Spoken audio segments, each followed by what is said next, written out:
Hey guys, thanks for tuning in tonight as we unpack the fourth installment of Justin Posey's Beyond the Map's Edge. We've got a lot to get through, and there's a giveaway at the end, so stick with us. We've got a lot to say. I'm Emma. I'm Jam, and we are Treasure Hunt with us. And that's right. We're super excited. At the very end of this, we're going to give away one.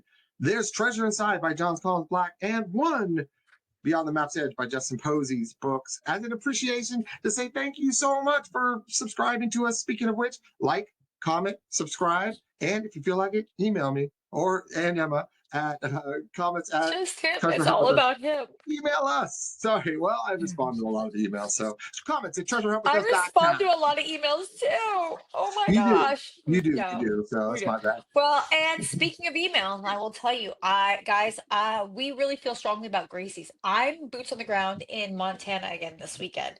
And so I reached out to Gracie. I gave her a call, no answer. I sent an email asking if I could, if she, whether she'd be open or not. And if not, maybe I could interview her or meet with her, just get an understanding, walk through her shop, see if I could buy a couple things.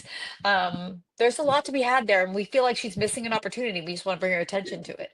Yeah, I mean, treasure hunters, we like to explore everything. And this is in the book. It's prominent in the book. It's in a tremendous chapter. It's probably one of my favorite chapters, actually. Right. And like, I want to go. I want to see this place. It looks amazing. I want to go in and look at the valley of vintage vinyls, So I want to get in there and see the triple V. Well, before we jump in, we have to start with what matters most, the Time to poem. read the poem. I mean, you're welcome to read it this time if you want. Let me think about that. Pass. Okay, I'll Go take ahead. care of it. It's all you. Go Okay, for it. here we go. Beyond the Map's Edge by Justin Posey. Can you find what lives in time, flowing through each measured rhyme? Wisdom waits in shadowed sight for those who read these words just right. As hope surges clear and bright, clear waters, silent flight. Round the bend, past the hole, I wait for you to cast your pole. In Ursa East, his realm awaits. His bride stands guard at ancient gates. Her foot of three at 20 degree. Return her face to find the place. Double arcs on granite bold, where secrets of the past still hold. Beyond the reach of time's swift race, wonder guards this sacred space. Truth rests not in clever minds, not in tangled, twisted finds. Like a river's steady flow, what you seek, you already know. One day you're gonna read that and be like, oh my gosh, I do seek something, and now I know where it is. One day I'm So gonna be like, I totally know where at least four of the clues are.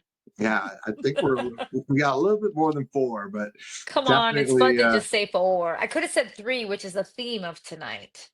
I think there's more than 10. He says at least 10. And At so it's least like even 10. when I get 10, I'm gonna be like, I think I'm missing at least one. I think there's 11. But he's like, what he says is that one clue or two clues? So if I see it as one clue and he sees it as two clues, no, if I see it as two clues and he saw it as one clue, so there might be more than 10. That's kind of his point. So Well, and I think, there's a correlation between what Forrest Fenn did, which was the nine clues. And so he sees it like this. I think that there's a lot of commonality, but I think Justin's very intentional and he learned from a lot of what happened with Forrest Fenn. And I think he's trying to be as honest as possible, but may not have really thought of it like that. So there's that. But I think let's get started with the concrete kiss. yeah, I mean, I'm excited. Again, he talks about silence, but the theme in this book in almost every chapter is whispers. So anytime there's a whispers catch my eye, I constantly look it up and I'm like, to me, that's part of being silent is your whispering. So a lot of whispers in these next few chapters, and we'll be going over that. But you know what else there's a lot of? Raccoons. This is the start. He's already mentioned Right. raccoons, but this is really the start of really talking a lot about raccoons. Well, and there's such a familial thing in this because, I mean, how traditional can you get? After dinner, the three boys get on three bikes and they go on their ride. But like this is a parent's nightmare, right? This story is a parent's nightmare. And Well, three of them get on three bikes. He mentions three again right after he just had to wait a 3-minute interval at a red light, which we know is not right. Sure mentioned the number three a lot, and It's a lot of threes. three's kind of in the poem, It is in the so poem. it is in the poem for sure. 3 and 20. So Exactly. And so there's a lot that's going on. And so they're taking their ride, and they live on a golf course. They're using the same ride they do. They ride on the golf pass nightly. Um, and they come across your favorite thing, the mother raccoon. that's right, Another thing of three, the word raccoons is mentioned three times in this version of the story. which is interesting. Coincidence? I think not. I definitely think not. This is in that chapter where he's talking about several generations had lived there, talking about the raccoons. The mother raccoon chose the fallen fortress as their nursery, weaving an unseen thread of connection through time. So as much as you think that whispers are a theme, let's not forget about time or rhythm. Well, time definitely is in the poem, and it's in there. Both those words are constantly in there. But whispers, Right. I mean, silent is kind of you're being silent when you whisper and stuff. Yeah. But whispers literally littered throughout this whole entire book. I mean, And yeah, but all those things that there's that coalesce of the three, right? yeah, I do talk about connecting the strings. A mother raccoon with its babies. It's like okay, cicadas, frogs are in Are you about to here. JCB Uh, me again? what's going on? The Narnia references. It's like they got together and wrote the books Maybe it's a together. thing Hey, of you want to talk treasure about hunters. raccoons? I'm going to talk about raccoons. You want to write a Someday, poem? I'm going to write a poem. someday when we do a treasure, we'll have to Mhm. make sure we add raccoons, Narnia, and poetry. We got Yeah, this. I We've think we got can do it. this. When we Um, find a treasure and we decided to make a treasure out of our own, yeah, it's going to be no raccoons, no right. poem.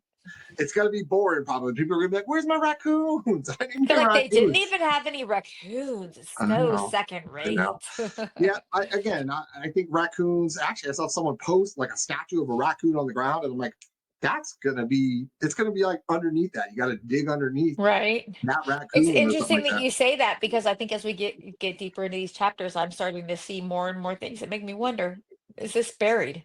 I really Yeah. think he said he chose not to say whether it was or wasn't. And so I'm like, Well, I, it could also be hanging in a tree for all we know, in that's like one of true. those bear trap things. And so, therefore, is that buried? Is that hid? Is it on the ground? There's a lot of definitions of, people can wordplay how they want to make things fit. And so, I think he's just leaving it ambiguous on purpose. He says the mesquite trees whispered in the evening breeze, Whispered. while fading light painted the landscape in muted hues. It's a lot of sound or a lot of differencing of being quiet, muted, whispered in there, Yeah, faded. there's a lot of it. And that's the thing, right? Is each chapter he's tying his theme over, he's thematic over and over again. You've got your whisper, you've got your time, you got your rhythm. You get your wisdom a lot, not necessarily in this chapter, but like those things that are part of that poem, they show up because they're supposed to show up, right? Right. I also love that he says they were part of the desert as the here we go Saharos. I think I got that right. Hopefully I got it right. Ooh, It's not cigarros or something like that. Saharos standing cigars. guard around us, standing guard around us. Well, guardian in the poem talking about Yeah, guarding his realm. So is it the Saharos that are standing guard? We'll see. right. And so then they're traveling on, they're doing their nightly bike ride, and they come up to the big hill, not to be confused with the big hole. It's the big hill, which he equates to this something in barely registering as a speed bump in Idaho, but it's a big deal in their ride, right? Well, it's a big deal because they're in Arizona. So why would you say it's registered as a speed bump in Idaho? Right? So I know there's some Idaho people out there. You got to be happy about seeing that. The fact that it's just Right. randomly throwing Idaho out. I mean, you could have said any state, really. Why Idaho? He didn't need to So actually say it at all because the very next line he says to us, it was Everest with training wheels. So he already is about to talk about it, but he yeah, stuck that word in there very particularly, right? So it's like ding ding ding, ding ding ding. Is that there on purpose? Great question, Idaho people. Great question. You need a little confirmation bias? We just found it for you. yeah. or at least a starting Yeah. point, because I don't Right, think I've seen very much exactly. on Idaho. So, all right, he says once a towering sentinel, which in his mom's chapter, he also mentions the stoic sentinels of the Sahara National Park East. You So just want to say that word over and I over. don't actually. I'm like, every time I'm like having to read it, I'm like, oh, don't butcher this again. I want to say the G so bad, but I didn't. His mom chapter I thought was great because he talks about fishing in her favorite fishing hole, which was in Beaver Creek. I think the pictures might have a lot to do with this more than we think. His sentinels again, so it's just a weird word to constantly use. So I do like how in the cartoon the mhm. raccoon looks so worried about him. It's like, You can't blame him. That oh no! might be his pet raccoon. We don't know. Right. Well, and then the very next that next paragraph, like we talked about the three times having raccoon in here, it talks about the deliberate passage of a mother raccoon as she emerged from her cottonwood sanctuary. Right. So there's a couple things that I found really interesting. First, if you haven't read the book, spoiler alert, Mhm. Justin flies over the handlebars of his bike and basically uses the asphalt to stop himself and rubs off his nose and all of his teeth. And he uses a term.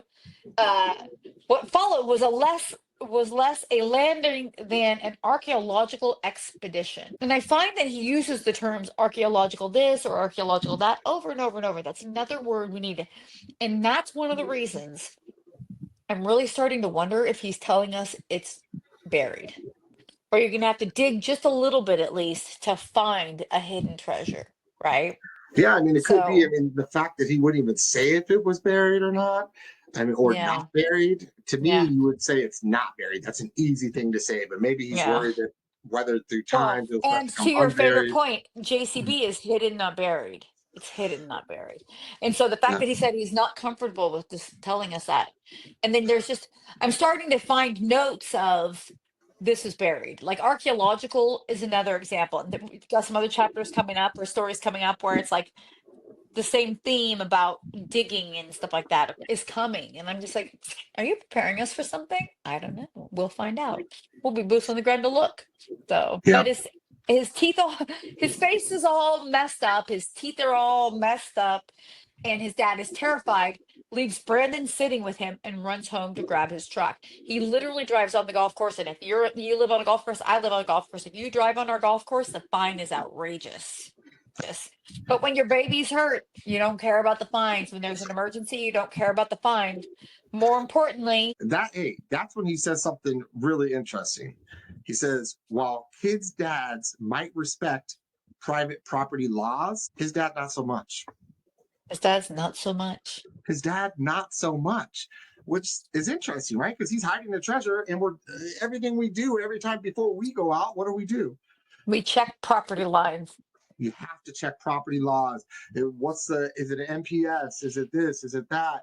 Well, maybe he just doesn't care. His dad didn't care. Forrest Fed didn't care. So I thought that was super interesting. And again, we're looking for common themes. I think again, I really feel like Justin learned from those. So I always check to see who owns property when I'm going out. And I check to see, is this private? Is it public? Is it part of a park? Is it just state land? What is it? And I always want to know. Exactly. We have to know that. That's such an important thing to know when treasure hunting is all the property laws, whether it's private Right, property, whether it's public, who manages it. So it's all interesting stuff, especially when right. you're looking for a treasure hidden by Justin, which could be anywhere really. So Well, and I can't even imagine. So, like, his dad's terrified. He's taking him to the hospital. He's terrified. But it's interesting. And again, it comes back to the theme of digging. He says, as we careened toward the hospital in dad's golf course excavator. That's a weird again, word. Like, because it's not like I mean, he's digging up the land because, a dually on a golf course. I mean, I can only imagine how long it took them to fix that hole. But like the choice of the word excavator, are you telling me I need to excavate that ground? Are you trying am I supposed to be listening here?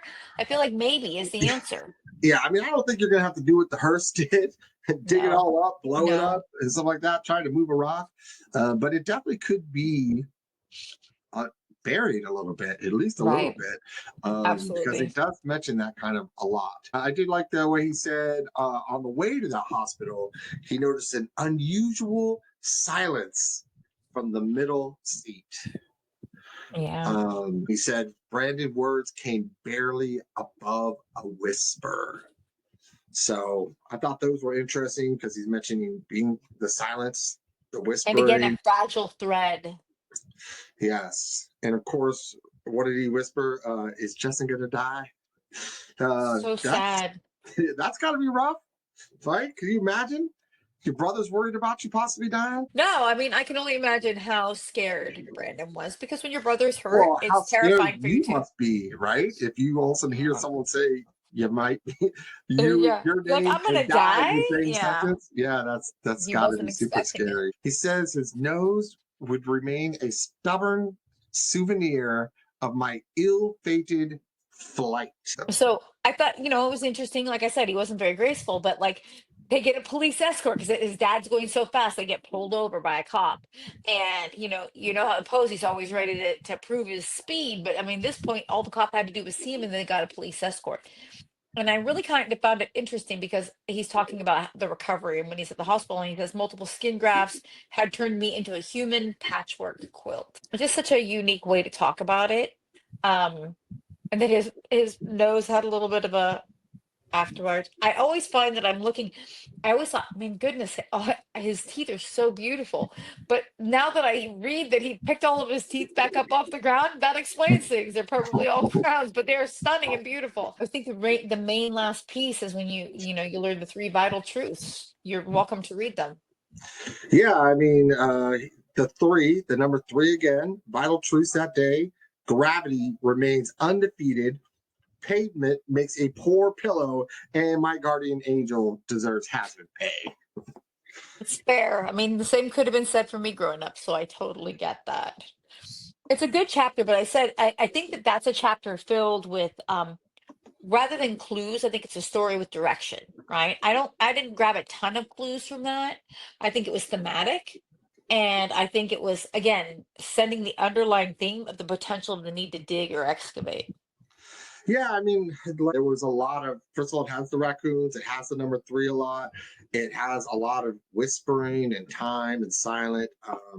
So, flight guardian, I mean, there's a lot of words that are in the poem in this chapter. To me, that means look a little deeper whenever you see a lot of words. When there's little and there's not much, Hmm. then maybe there's not much in that Right. chapter. But if there's a lot, it could be like, hey, pay a little bit more attention to me. So, Right, for sure. And so in the next story, where it's a treasure's tempest, we're back in Alamogordo, New Mexico, and that's right. Justin's Hidden 12. treasures, mysterious mountain peaks, decades of old family secrets. He stumbled into all three. Mhm. I mean, there's another theme of three today, right? So Yep. he's 12 years old, and he's always had a little bit of hints. We've already heard he's got the decoding things and this and that. But really, we're about to embark on the part of the story where Justin's need, not just love, his need for treasure hunting is sparked when he hears about Victoria Peak from his family. Yeah. What I got out of this is it's a name whispered like a secret, Victoria Yeah, Peak.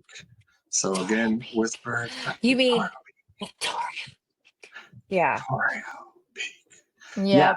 yeah. And I also got that the cicadas screamed during their summer anthem. So again, another song reference because we think that the very beginning of the poem could be reference to a song. Also equally interesting to talk about the fact that despite his unusual talent for blending into the shadows, That's right.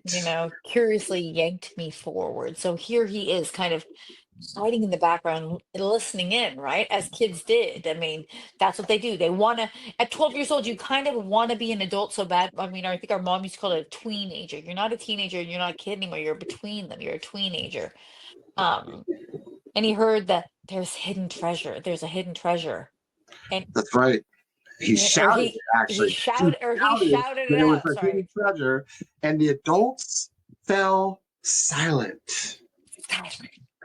Yes, he even later says, "Gold," as I whispered. So again, he whispers, He's silent. It's a hidden treasure. Yeah. So It is, and the story goes back to the 1930s with Doc Noss and his wife, and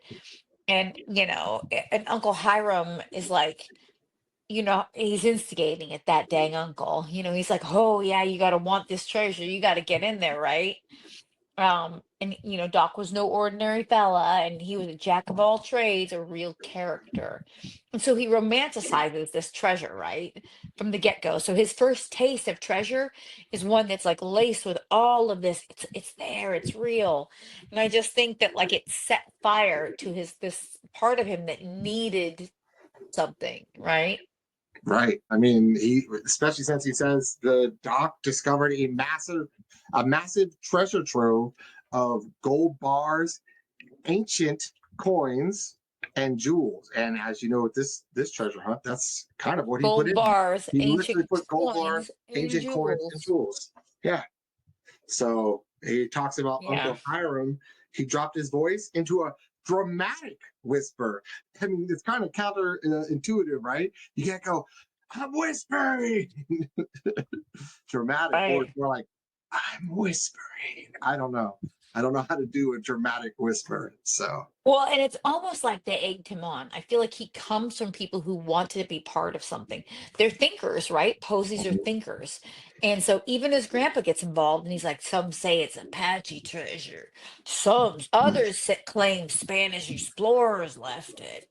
Or maybe it's the gold stolen during the Civil War. So, like, here you have this kid preening for opportunity here, bouncing off the edge of his seat. There's a treasure. Oh my gosh. Uncle Hiram, blah, blah, blah. Dad, blah, blah, blah. Grandpa's like, hold my beer. I'm going to tell you why this is really a big deal. yeah. And his dad and his uncle glance at one another. Another silent conversation I couldn't decode. So decoding, obviously, we're talking about a possible cipher Right. somewhere in here, but also another silent conversation. So only are they talking about this, they're whispering about it. They're also speaking to each other In just by code. looking at each other. Okay, so they kind of start to break down the story that kind of embarks upon the Victorio, um, and there's a really random picture of Grandpa and Grandma Posey, Aunt Rita, Vern Martin, and great grandmother Beaufort, Papa Martin, and Rita Vern's oldest daughter. It's just it just doesn't make sense to me. Although if maybe that's where they believe that gold was. Yeah, it's possible. And this is where they start talking about the great Uncle Alton. Yeah. Yeah, I get that and Alton's there, but it's just a weird picture. Like, I mean, why wouldn't you just put a picture of only Uncle Alton? And when you look in the background, you see the mountains. I mean, is that a clue? Just like how Forrest had the rock with his dad standing there with the fish. I just find it interesting that the topography in the background and the fact that it's like very unusual to mention them, or to just put all those people. You could have just done a single picture just of him, but maybe he didn't well, have they it. might not. Yeah, I was gonna say maybe they didn't have it. It's an old picture, so it's very possible Right. they did not have that. Yeah, So, that's true. Like, that's really true. let's see what I had in here. All right, so Alton was there the night before Doc was murdered. Right. His dad continued his voice barely above a whisper. Again, Right. whispered, Mhm. whisper. Yes, I love how it sent a chill down his spine. Like they're spinning this. They're literally drawing him in. They're drawing him into it so big. I agree. The adults, by the way, trading glances. Another silent conference. Right. And they talk about how the treasure itself then ends up getting, it's like a big thing and people are talking about it. And then the military comes in and they take over the whole mountain. And that's when the real circus begins. It says treasure hunters, government expeditions, even supposed Spanish royal descendants all claimed rights to the gold. It was wilder than a rodeo in a thunderstorm. Yeah, thunderstorm is really interesting too. That could be really loud. I did have after the silent conference, he did another gesture that was so subtle yet profound that sent electricity dancing down my spine. So we talked about the petroglyphs in the other previous chapter. I thought that was interesting. Right. And then his dad eggs him on, don't forget Operation Goldfinger, where the army went in looking for the treasure in the 60s. They found something, but what it was, nobody really seems to know for sure. It's all hush, hush. Hush, hush, shh, quiet, Whisper. And then whisper. again, your very favorite part. So he says, so is the treasure still there? I whispered. Exactly right. And then Another again, your whisper. adults are trading glances. That was the silent conference that passed between them. Right. So it's just a lot of whispering, silent conferences. Just a lot of things that are making you, especially since he's talking about this and how he ends this chapter. It's at that night at age 12, I became a treasure hunter. Clearly, this chapter means a lot to him. And it could very well mean a lot to this poem and this treasure hunt. So, right. I mean, here's the thing. We're learning so much. He says, know me, you'll be able to find the treasure. You're learning so much about what created his need for treasure and the treasure hunting in him. And I think that this chapter is kind of important for that reason alone. And you see that part of it comes from the fact that his family really stoked that flame. Like he already had he was naturally inquisitive. Then his family's like, oh, look at that cute little flame. Here's some gasoline. Let me just pour it right on top. that you could tell. I mean, as he said, this is when he became a treasure hunter. This was an actual treasure. This is ancient coins, gold bars, jewels. I have to look at Golden Greed. I'm wondering if this is the year that he got those books from his grandparents. Was The he same 12? year. Yeah, in the story, he's 12 years old. Yeah. Okay. He's born in He's 12 in this story. 1983. Yeah. He's 12 But in I'm this story, but wondering, was I he feel 12 when like he the got? video, I have to go look. I'll look and I'll confirm it in our next section. So, I mean, it's an important chapter. They just created a treasure monster, if you will. Thank goodness. Thank goodness for Right. us. I'm And so everybody grateful. watching, we're all getting to this wonderful treasure because of them. So Right, exactly. We're so lucky. And I think the next story is a little crazy because it's so small, right? It's not a the super peak, long story. it's like 3 half pages. He's still in New Mexico. He's La Cruces now. Yeah. But I think that I feel like the one thing I took from this portion is, of the Peak Pursuit, is that how Victoria Peak was just so important to him, right? It was just in his head. And it's all he thought about night and day. His siren song, he calls it. But I almost feel like in this line where he says, calling to a lucky kid with a flashlight, a treasure map, and what mother called a concerning lack of self-preservation instinct. A treasure map. I think that as he continues to talk through this chapter, or sorry, the story and the stories to come, I realize that for him, the poem becomes his treasure map. He knows how important a map is, and the poem is his map. Just like Forrest's poem was his map. I just think that was a very interesting call out in this one. This is why a lot of people like New Mexico, because Victoria Peak is such a predominant thing for him. As you're saying, Right. Victoria Peak was clearly important to him. It was his biggest treasure hunt, and that's why a lot of people like New Mexico, because of this, his obsession with Victoria Peak during this time. Well, and the belief that Victoria has never really been solved. That's true. Right. And what were you going to say about whispers? I was going to leave all the whispers for you because I know you're obsessed with whispering. The whispers. He talks about finding information on Victoria Peak, including whispered rumors between crusty old timers, regular old timers, but crusty ones. Right. So whispers again, crusty old timers, which is interesting because the rumors are living through time by the storytelling, right? So thought that was good. And I also thought it's interesting that he brings up, his notebooks transform into archaeological journals. He keeps bringing it back to archaeology, which just ties back to the fact that I think we're going to end up looking for a dig. Yeah, no, I agree. He did do something a little weird in this chapter, which I just kind of noticed second time through on it. I wrote it down. He says, daydreams back to a considerably less thrilling realms of long division, right? So I had that. Thrilling realms of long division because of the realms and state capitals. But he also says, and I thought state capitals was interesting, right? Because the mountains in New Mexico are the Sacramento Mountains. Well, California state capital, Sacramento. So he says state capitals. But he says, by the time I entered the Victoria picture, it had become a legal nightmare, right? So daydream, nightmare. And then later, he says in the short chapter, he says, my dreams of adventure reduced to eavesdropping. So it's like daydream, nightmare, regular dream.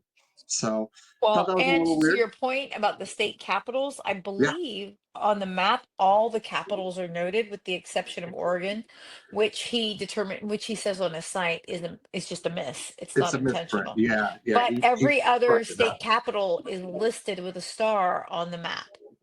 And so including like that's Sacramento. including So Sacramento. But the um, Sacramento Mountains are not on the map because they're in New Mexico. it's a little weird because he talks multiple Right. times about the Sacramento Multiple times mountains, about the which makes Sacramento me, Mountains. I'm from California, so I mean, you were from California too. So I mean, I'm born I and hear raised and lived Sacramento, 3/4 of my life there. I I mean, I feel know, like I'm and so when we Californian, hear you are, so when we hear Sacramento, it's like, right? okay, I'm thinking California, like that has something to Right. do with I mean, California. don't Now you you're talking about wish? state Don't you capitals. wish? If you're talking about state capitals in Sacramento, you're talking about California. You're talking about California. Well, and that's the thing. It's like he says it's in the West. California's not out. It's not out. I like the California treasure laws for it being in California. The Right. laws are very different in California. It's where basically is if you know who the item or treasure belongs to, Right. um, you have to basically offer it up to them to give it back to them.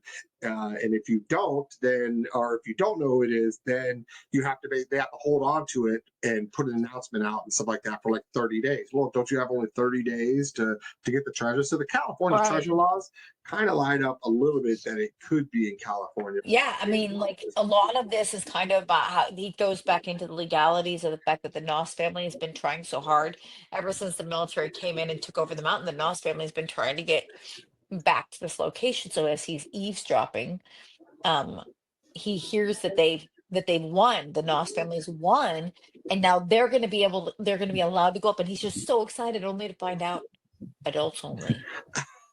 Yep, that's the story of every kid's life. Matter of fact, I saw a comment Mm, today, someone saying, wait, my kids can't go treasure hunting with me? Yes, you can go treasure hunting with us, but they can't claim the treasure. You have to be 18 they to claim just the can't treasure. claim the treasure, But they can come right? with you. Absolutely. Bring your kids out, make memories.